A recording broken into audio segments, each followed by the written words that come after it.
자, 오늘은 열왕기상 13장 10절까지 읽어보죠. 자, 같이 읽습니다. 시작. 여로보암이 제단 곁에 서서 막 분향을 하려고 하는데 바로 그때 하나님의 사람이 주님의 말씀을 전하려고 유다로부터 베델로 왔다. 그리고 그는 그 제단 쪽을 보고서 주님께 받은 말씀을 외쳤다. 제단아 제단아, 나 주가 말한다. 다윗의 가문에서 아들이 태어난다. 그의 이름은 요시야다. 그가 너희 위에 분향하는 산당의 제장들을 너희 위에서 죽여서 제물로 바칠 것이며 또 그가 너희 위에서 그 제장들의 뼈를 태울 것이다. 바로 그때 그가 한 가지 징표를 제시하며 이렇게 말하였다. 이것은 나 주가 말한 징표다. 이 제단이 갈라지고 그 위에 있는 재가 쏟아질 것이다. 여로보암 왕은 하나님의 사람이 베델에 있는 제단 쪽에서 대고 외치는 말을 듣고 제단 위로 손을 내밀면서 저 사람을 잡아라 하고 소리를 쳤다. 그러자 그 사람에게 내어뻗은 여로보암의 손이 마비되어서 다시 오물할 수가 없었다. 그리고 곧 이어서 하나님의 사람이 주님의 말씀으로 제시한 징표대로 그 제단은 갈라지고 그 제단으로부터는 재가 쏟아져 내렸다. 그러자 왕은 하나님의 사람에게 제발 그대의 주 하나님께 은총을 빌어서 내 손이 회복되도록 기도하여 주시오 하고 청하였다. 하나님의 사람이 주님께 은총을 비니 왕의 손이 회복되어서 예전과 같이 되었다. 이에 왕은 하나님의 사람에게 말하였다. 나와 함께 집으로 가서 피곤을 풀도록 합시다. 그대에게 선물도 주고 싶소. 그러나 하나님의 사람은 왕에게 이렇게 말하였다. 비록 임금님께서 저에게 왕실 예산의 절반을 주신다고 하여도 나는 임금님과 함께 갈 수 없습니다. 이곳에서는 밥도 먹지 않겠으며 물도 마시지 않겠습니다. 주님께서 나에게 명하시기를 밥도 먹지 말고 물도 마시지 말고 온 길로 되돌아가지도 말라고 하셨습니다. 그런 다음에 그는 베델에 올 때 온 길로 돌아가지 않고 다른 길로 돌아갔다. 아멘. 다윗 왕이 하나님의 은혜를 입고 왕이 되죠. 이 베냐민 지파 사울 왕조가 1대에 그치고 무너지고 2대 때부터 유다 왕조, 유다의 다윗 가문의 왕조가 시작됩니다. 그런데 다윗의 아들 솔로몬, 그 솔로몬을 지나 르호보암 왕 때 북이스라엘과 남유다로 나라가 두 개로 쪼개집니다. 이유는 한 가지예요. 하나님의 길을 따르지 않았을 때와 하나님의 길을 따랐을 때의 차이입니다. 그러니까 솔로몬 왕 때까지는 그래도 하나님의 길을 따라갔습니다.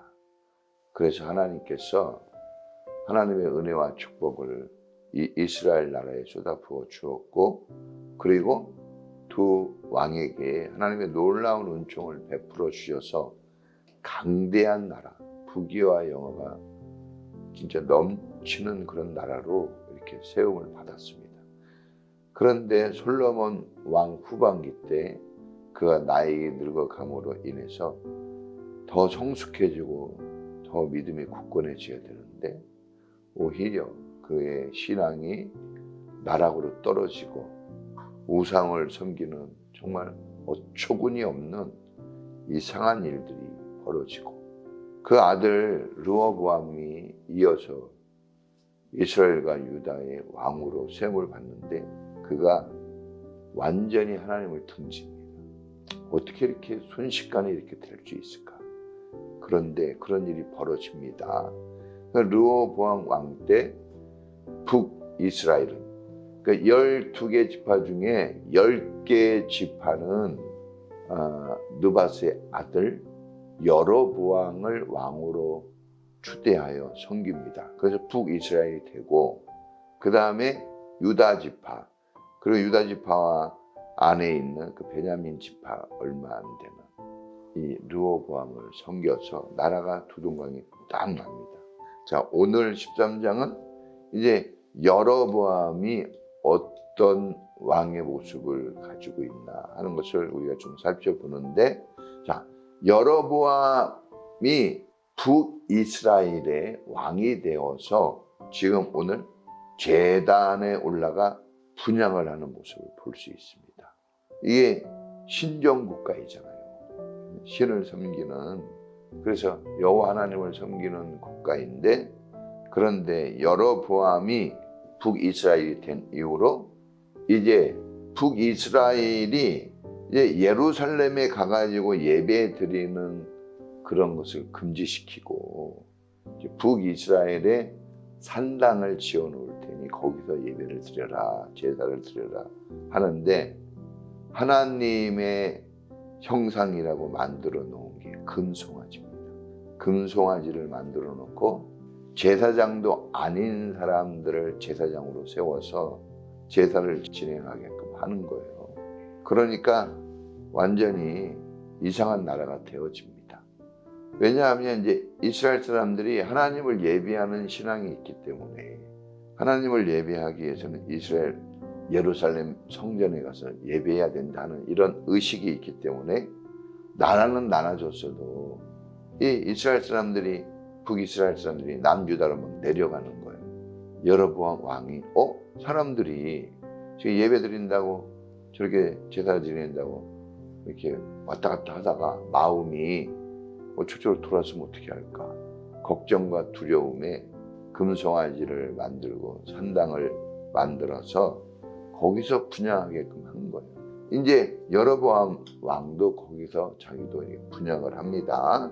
근데 이제 그때 그게 못된 짓이잖아요. 이게 우상 숭배가 다시 시작된 거예요. 하나님이 제일 싫어하는 게 우상 숭배인데, 이제 북이스라엘에는 제사장도 실제로 없어요. 있긴 있는데 거짓 제사장들 아무나 막 세웠습니다. 그리고 선지자도 없는 거예요. 누가 하나님의 예법을 따라서 제사를 드리고 하나님의 말씀을 그대로 대언해 줄 대언자도 예언자도 없는 겁니다. 그러니까 하나님이 유다에 있는 한 선지자를 불러서, 그 사람 이름이 뭔지 몰라요. 그냥 한 선지자를 불러서 여로보암 왕한테 보내서 경고하는 거예요. 오늘 그 장면이 나옵니다. 제단에 올라가서 분향을 하려고 할 때 보냄받은 선지자가 얘기하는 거죠. 그 제단이 요시야 왕이라는 사람이 이제 그 제단을 무너뜨릴 것이다. 그러니까 요시야 왕이 어렸을 때 왕위를 물려받아요. 그리고 이제 요시야 개혁이라 그래가지고 종교 개혁을 합니다. 우상에게 절했던 그런 산당들을 다 없애버리고 막 개혁적인 작업을 합니다. 이 예언을 하는 거예요. 네가 그렇게 우상 숭배하는 제단을 쌓았지만 그 요시야라는 사람이 왕이 되어지면 다 무너뜨릴 것이다. 그래서 거짓 선지자들, 악한 제사장들을 다 그 불로 태워버리겠다. 막 이렇게. 그러니까, 그리고 이 제단은 지금 무너져 내릴 것이다. 그러니까 이 왕이 열받아가지고, 왜냐하면 이 사람은 하나님을 잘 모르는 사람이에요. 그 사람이 왕이 됐고 하나님을 모르는 사람이 이스라엘의 신을 섬긴다고 이렇게 한 겁니다. 그런데 정말 섬기려고 한 건 아니고 자기의 왕권을 지키려고.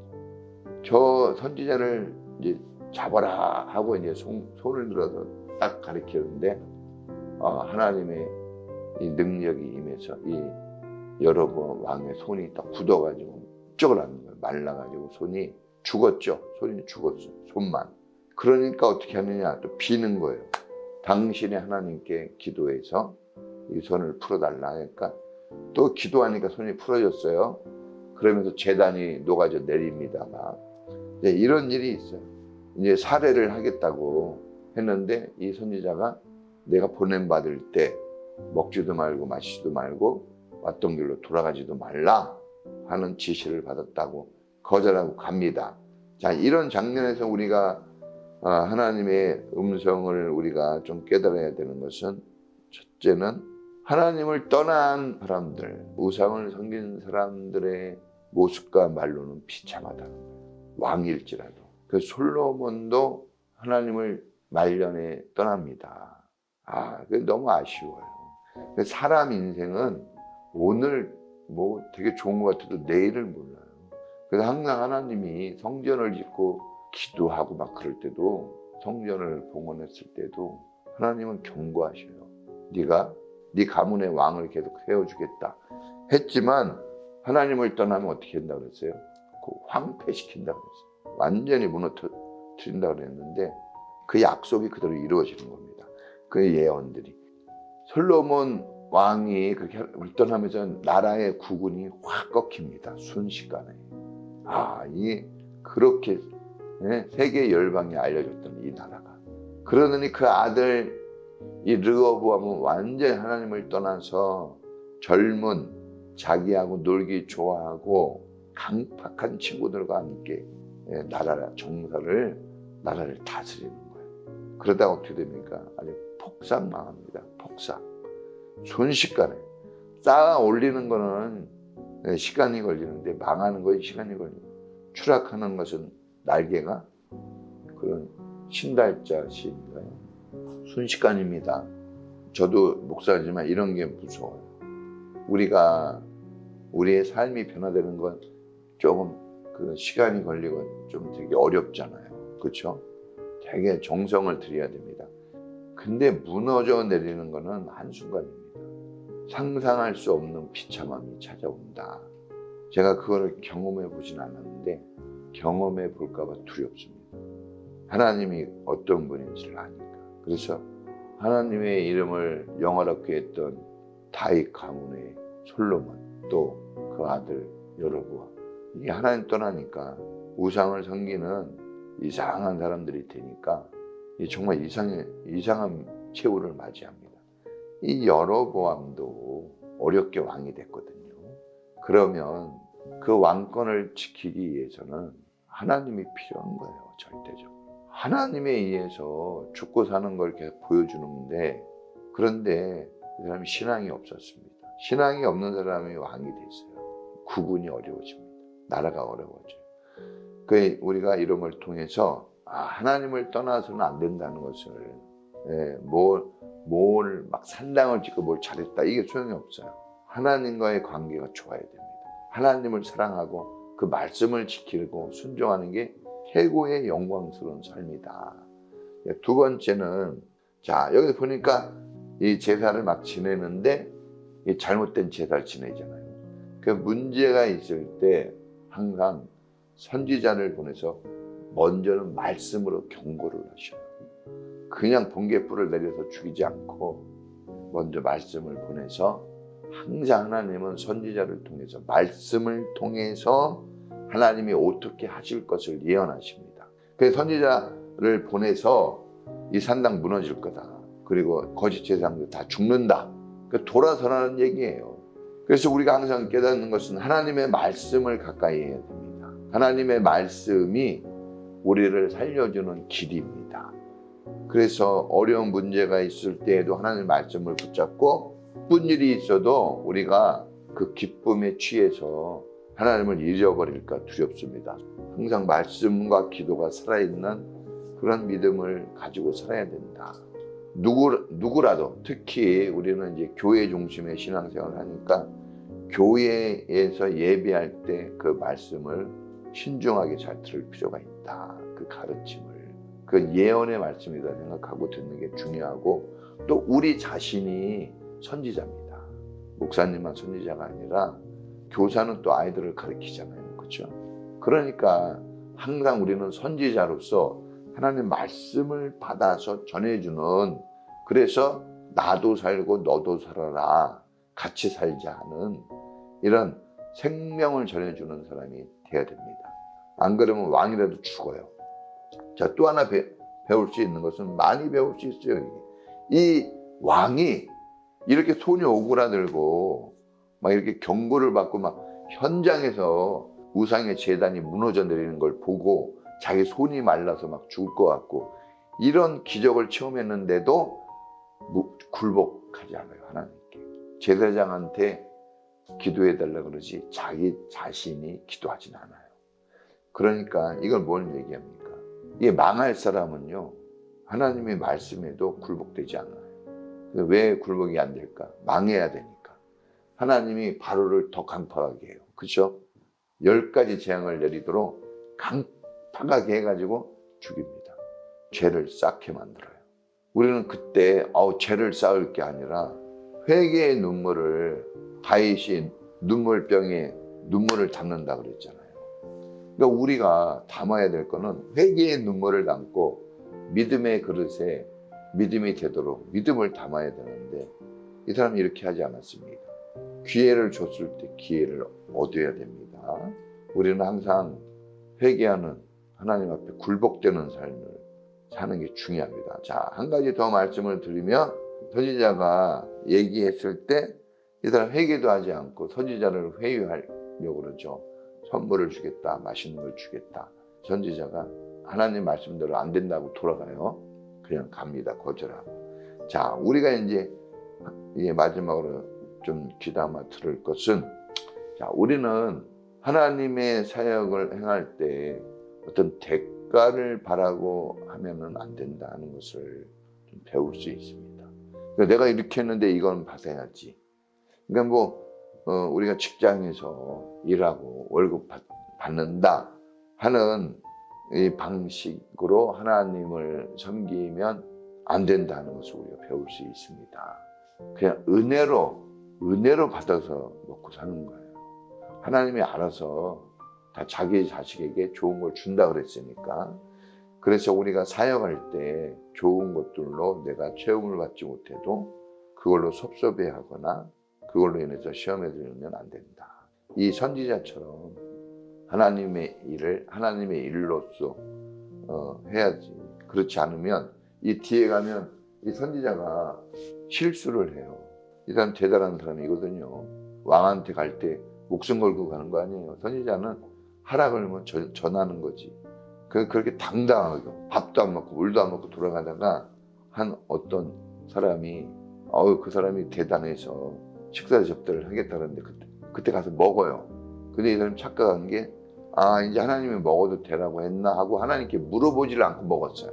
그 하나 때문에 죽습니다. 이거 참 성경이 에피소드가 있는데, 이게 하나하나가 하나님의 그 말씀을 떠나면 그거예요. 하나님 말씀을 지키지 않고 떠나면 어떻게 될지 모르는 거예요. 사람 인생이 갑자기 막 죽기도 하고 갑자기 망하고 이상해지는 겁니다. 그러나 말씀을 지키고 순종하면 하나님이 주시는 놀라운 축복이 넘친다.